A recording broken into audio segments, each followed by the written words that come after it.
Biodegradable plastic are plastic that can break down naturally in the environment. They're important because they reduce pollution and help protect nature from long-lasting plastic waste.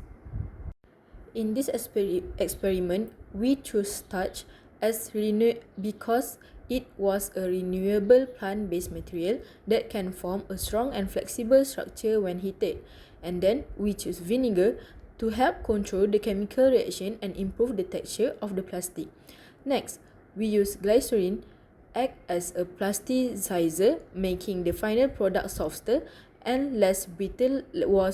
Brittle water was included to dissolve the ingredients and ensure they mix evenly.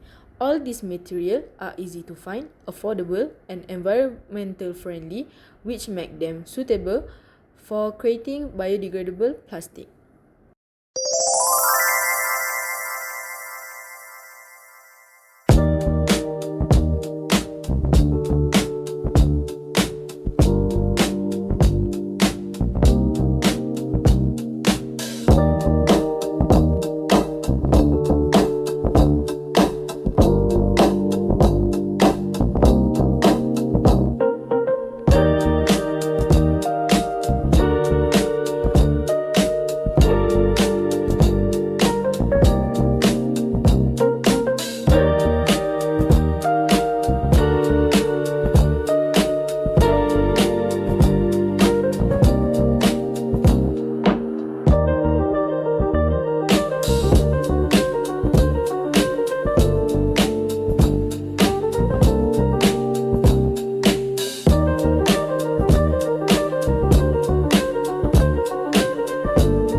One eternity later.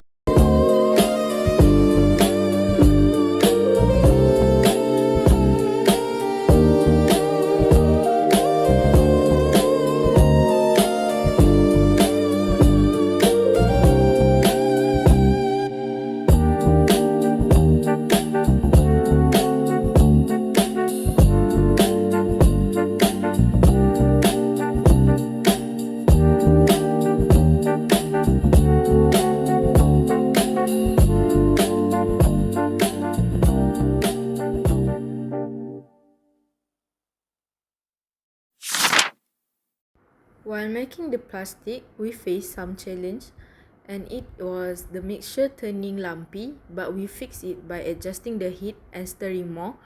Another difficulty was the long driving time, so we spread the mixture thinner to help it dry faster. And that's all from our team. Thank you.